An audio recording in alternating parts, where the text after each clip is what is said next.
What is up, everybody? We are back looking at our next team, a team overview. It's July 14th, so training camps have not started, so it's a little early, but never too early to start looking at these teams. And today we're looking at the Buffalo Bills. Dad, do you think the Buffalo Bills can win the Super Bowl this year? No, Wow. I don't. I think I don't know. You know, I don't see it where they changed that much from last year.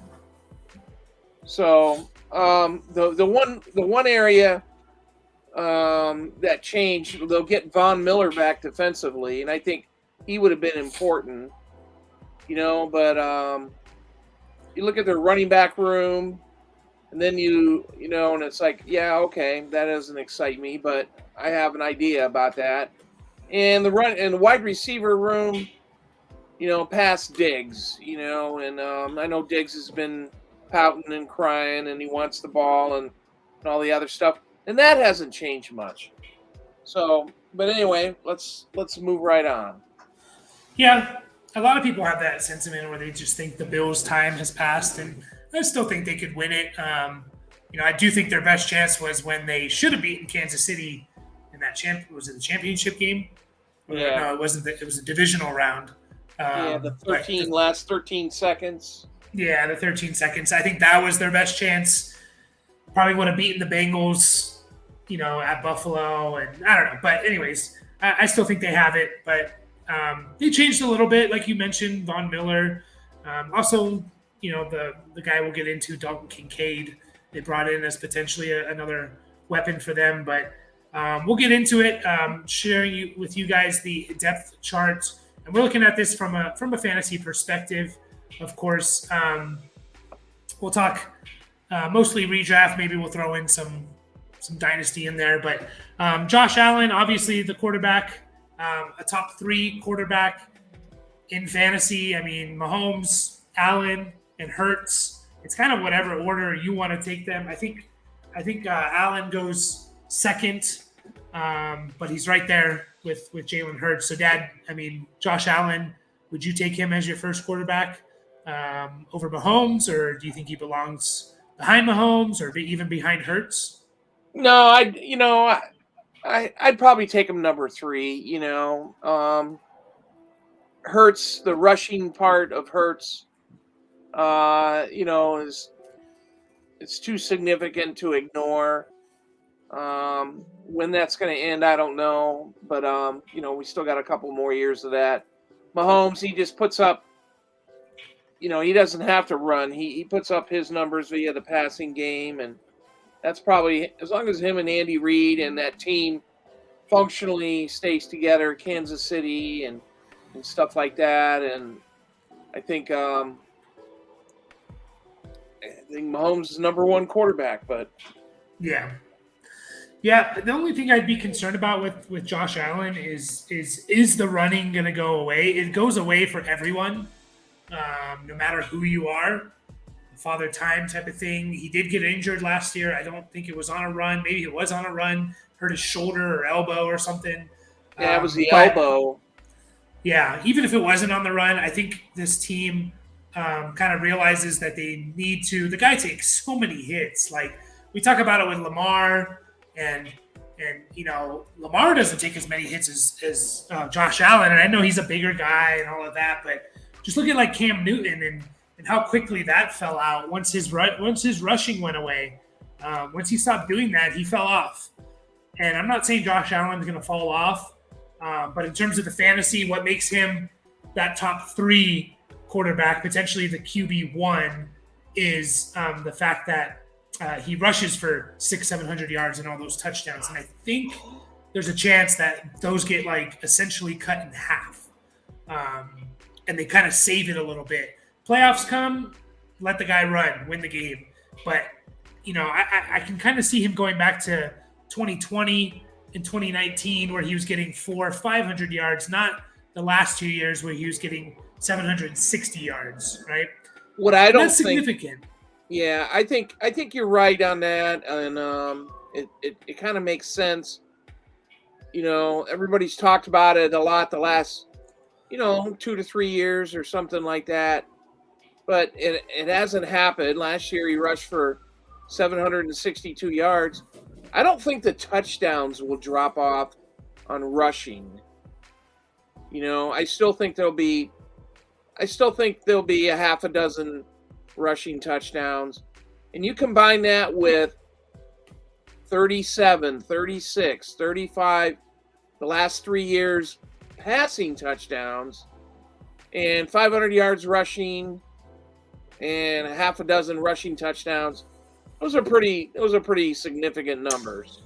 Yeah, definitely. Not too many other guys are in that category. So yeah, I mean, if it's 6 point per passing touchdown, I'm probably taking Allen over Hurts. Because just like what you said, he's going to have 40 total touchdowns, passing and rushing, and they're all equal. If it's 4 point per passing touchdown, I might lean Hurts because rushing touchdowns are more. But either way, it's what are we arguing here? Like two stud quarterbacks. I just something to keep an eye on. Like I can see those. I agree with you about the touchdowns. I can see those hovering around 6 to 8, like he has been his whole career. But I do see the rushing yards dropping 200 to 300. And that's 20, 30 points, and that's significant. But maybe that means more passing yards. Who knows? That's about it for the quarterbacks. We're not going to talk about Kyle Allen or Matt Barkley. The running backs, and this is part of the reason why I'm thinking the rushing gets cut down a little bit, is the guys they brought in. So they parted ways with Devin Singletary. They brought in Damian Harris and Latavius Murray. And I know you mentioned it, Dad, about the running back room doesn't do much for you. I think it's actually a pretty solid running back room. There's no stud. Yeah, go ahead, finish what you're saying, and then I'll chime in. No, it's just 4 good running backs who've been in the NFL that you can rely on. If one of them goes down, the other one can step up. So I agree. So, and what I don't agree with is, well, maybe I don't know who makes James Cook RB number 1 for the Buffalo Bills. I don't know. No. I think Damian Harris, who just about 2 years ago had a pretty damn good year for the New England Patriots. Yeah. So that guy knows how to tote the rock. Latavius Murray, I know he's he keeps on, I know I think he's close to 30 or he might be over 30, but he's still coming up with yardage. Mm-hmm. And so all 3 of those guys plus Hines, he's kind of a speed guy, Naeem Hines. All 4 of those guys together, I think, are pretty good. And I liked Devin Singletary.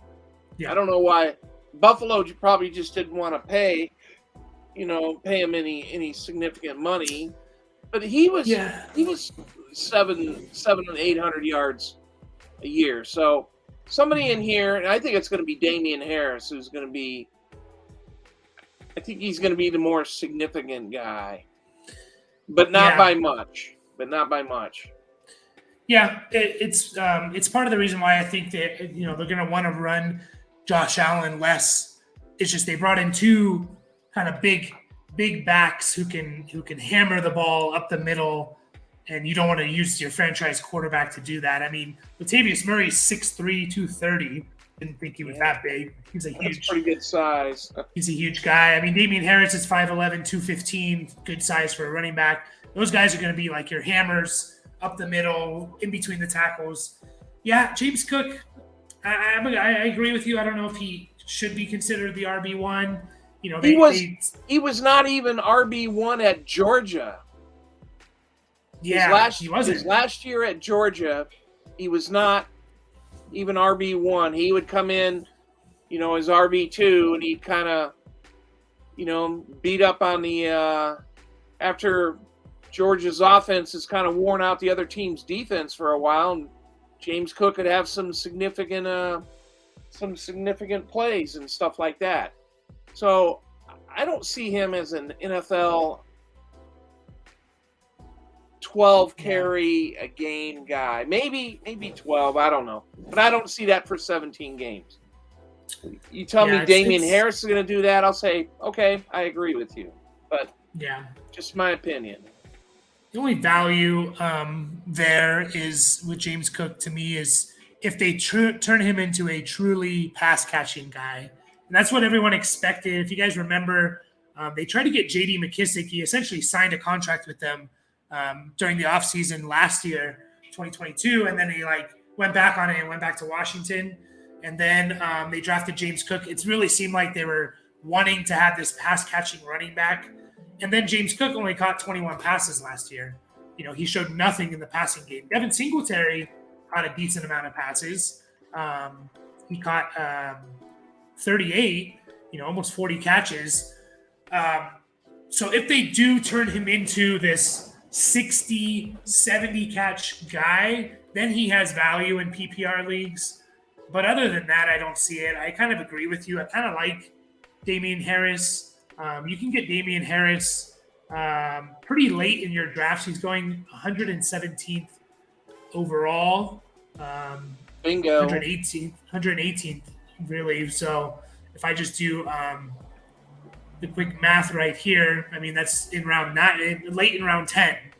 Late in round 10, you can pick up Damian Harris, and he could be the best running back for a good offense. Like you said, Dad, he had a good year with New England. I think it was 2021. He scored like 15 touchdowns. Yeah.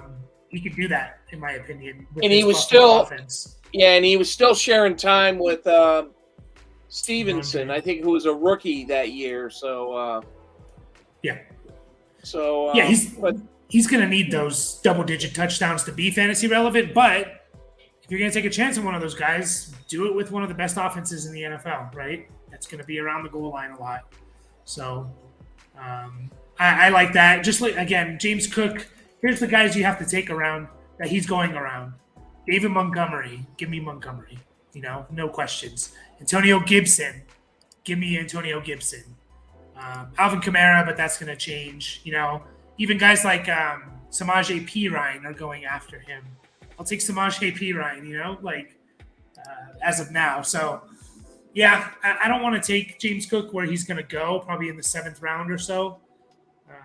I just don't want him there, That's in the receivers that are going around James Cook are Jordan Addison, Jahan Dotson, JSN, Gabe Davis. I'll take those receivers over a guy like James Cook, in my opinion. So, and then Latavius Murray is there, and basically everything we said about Damian Harris, it could be Latavius Murray, probably not. But if Harris gets hurt, replace it with Latavius Murray, in my opinion, and he could be value if one of those, Damian Harris gets hurt. And then Naheem Hines, I think, is just they kind of use him as a more of a kick returner than anything else. So I think that's where he makes his impact. So definitely doesn't need to be on rosters. Moving on to the receivers, you got probably the top 3. Stephon Diggs and Gabe Davis are the top 2. And then,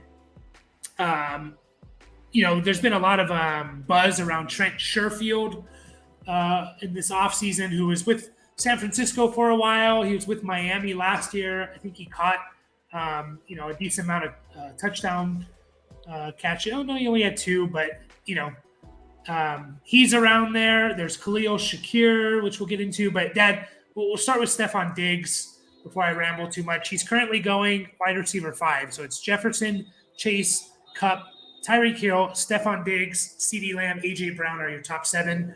Is that fine? Yeah, and wide receiver 5 is appropriate for him. First round. Stephon Diggs is going to get the volume. He's going to get the numbers. He kind of seems like he pitched a fit at OTAs back in June, for some reason. But, Josh Allen, they have a connection. So I think, Diggs is not the question. So if you get Diggs, I think, what would that be? Second round, I think. No, it's a first rounder. The wide receivers are very much pushed up this year, just because running backs kind of scarred people last year. He's currently going pick 9. This is best ball, so he probably goes more like pick 11, 12 in maybe normal drafts. I think that's he's a first appropriate, rounder. though. And, Yeah. you know, Gabe Davis is the one.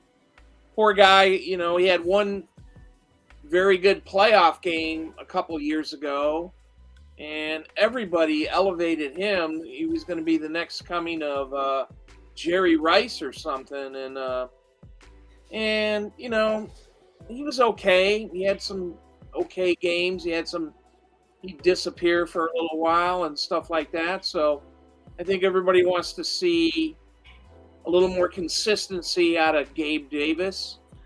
And some of that has to come from Josh Allen too. Yeah. You know, the third guy, yeah, I don't have a clue. So, yeah. What I'll say about Gabe Davis is, so he was getting the hype, like you said, after that 5 touchdown playoff game, I think it was, or 4 touchdowns, and probably undeservedly so. And I bought into it. You know, I think I took him in like the 5th or 6th round last year, and something like that. And he had some boom games. You know, he had like a three catch, 171 yards, 2 touchdown game, which is an insane stat line. But you know, like I forget when Josh Allen kind of messed up his elbow. It was middle of the season. It wasn't late. It was kind of middle of the season. And basically from like then on, they kind of stopped targeting Gabe Davis deep. Like I don't think Josh Allen could throw deep very well with that elbow. I think it gave him problems. And I think that really affected Gabe Davis. I'm kind of back on Davis now because now you can get him 90th overall. And he's still the same player. And he had his best season of his career last year. It's not like he did like poorly. I mean, he had 840 yards and 7 touchdowns, right? It just wasn't consistent, like you said, Dad. yeah. So now you can get him in the middle of the 8th round. And now if I'm thinking, if he's like my wide receiver 4 or even 5, like if I go 2 running backs and 5 receivers, I'm kind of okay with that, you know, not having to rely on him as like a starter, but having that potential still there. So I'm kind of back in on him now that he's that post-hype kind of guy. I don't know what you think about that. Yeah, you know, that sounds legit. I mean, I guess, you know, we're complaining about somebody who got over 800 yards receiving, but again, I think the consistency, is he a wide receiver too? I don't know. You know, that's kind of pushing it in my mind, you know, but you know, if you get him more appropriately in a draft and stuff like that, everybody was buying into it because what happens is everybody likes the new stuff. They want somebody new. They want, oh, this guy's gonna, you know, he's gonna have 100 catches and 10 touchdowns and all that stuff, and then when it doesn't happen, you know, everybody wants to call him a bust. Well, he's not a bust yet, you know, so he's far from it.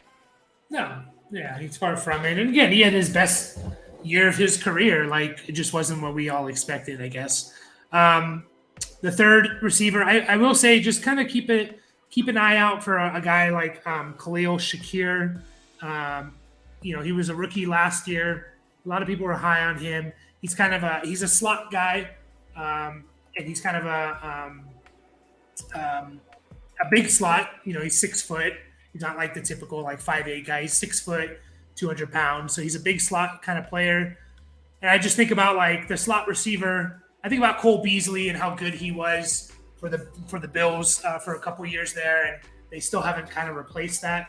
And maybe it's Shakir, just a guy to keep an eye on. That's all I'm saying. But it could be one of these next guys we're going to talk about, the tight ends.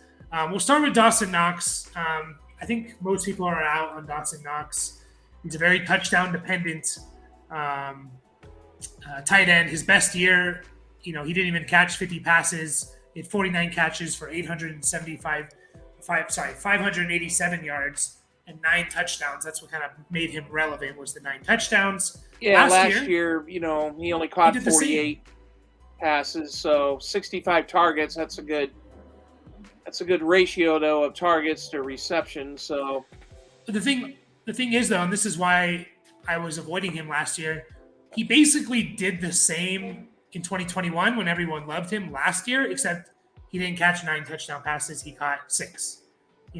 That's basically, I know he had 70 yards less, but he had the same amount of catches, only 70 yards less, and 3 less touchdowns. So I don't know. I'm not going to have Dawson Knox on my team. I think he's like the 4th option on that team now, maybe 5th if you count one of the running backs. So are you going to have Dawson Knox on your team, Dad? Yeah, I hope not. But think of it this way: would you rather have the unknown of Kincaid, or would you have the known of Knox? I think I might go the unknown of Kincaid. Oh, definitely. Definitely. Yeah, I mean, we'll get into it. Kincaid is kind of he's a big topic, like a big guy to watch. People are expecting big things from him. Sounds like Dawson Knox is kind of good for Kincaid because Dawson Knox, like you said, kind of with Kyle Pitts and Jonnu Smith, he can play that traditional tight end role, and Dalton Kincaid can be maybe the slot receiver. We just talked about it with Cole Beasley. Dalton Kincaid, drafted first round tight end. Traded up for him. Yeah, 6'4", 240. He looks the part. I mean, that's not. I don't know if he's prototypical tight end, but in some of his highlight videos, he was asked University of Southern California how they like Dalton Kincaid. He was eating them up. So he could and should, fit into that Buffalo Bills offense. How does that make him fantasy relevant? I think that's the big question that needs to be answered. Is he going to be taking targets away from somebody else? He might, but is it enough to have him on your team? Maybe as tight end number 2 on your team. That's, if you have a dynasty team, definitely Dalton Kincaid would be. He was going first round in dynasty drafts. Yeah, definitely. I mean, he's the perfect. What I like about Kincaid is I can see. We always talk about with tight ends that most top 12 tight ends, they have to be like let's say top 8 tight ends, because those are really the only guys that matter. 8, 7, or 8. You have to be either the number 1 or number 2 target getter on your team, essentially. It's very rare that a tight end can finish, outside or inside that top 7. That's not one of those players. If you just look at last year, Kelsey, Hawkinson, Andrews, Taysom Hill. I mean, he's just Evan Ingram, Cole Kmet. All those guys finished in the top 7. They were the number 2 targets for their team. The only guy I guess was Kittle. Maybe wasn't kind of the exception there. But you basically need to be the number 2 guy. And I can kind of see that with Kincaid. I could see that with Kincaid if they're going to use him not as a tight end, but as essentially a slot receiver. Because you just talked about it. It's Diggs and then who? Gabe Davis he's not a target hog type of player. He gets maybe 80, 90 targets. I could see Dalton Kincaid being that. And so he's perfect for me to just take a couple shots on late round tight ends, like you said, as your tight end 2.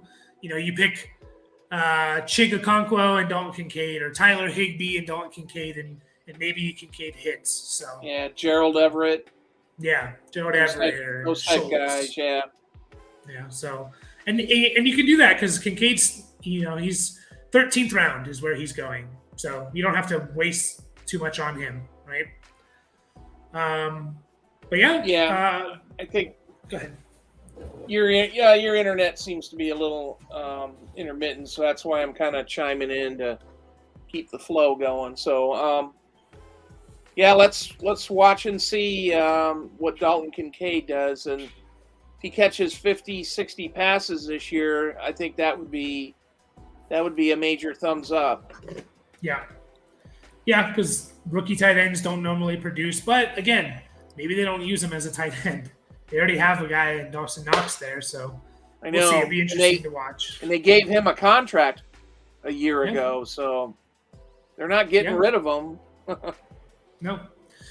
Predictions: Buffalo Bills. They're in a tough division with the Dolphins, the Jets, Patriots are always pesky. Do you think they win this division? No, I think the Dolphins win. Then unfortunately the Jets, and then Bills third. Wow. yeah, wild card. I think. Wow. It's tough. It's a tough division. I still think it's the Bills division. But yeah, I mean, all those teams are really good. So Yeah. yeah, we're going to finish up there. We thank you guys for watching. We're going to keep putting these out. And we've done 4 teams now. We've done the Arizona Cardinals, Atlanta Falcons, Baltimore Ravens, Buffalo Bills. Next up is the Carolina Panthers. So if you could like this video, subscribe to the channel. We will catch you guys next time.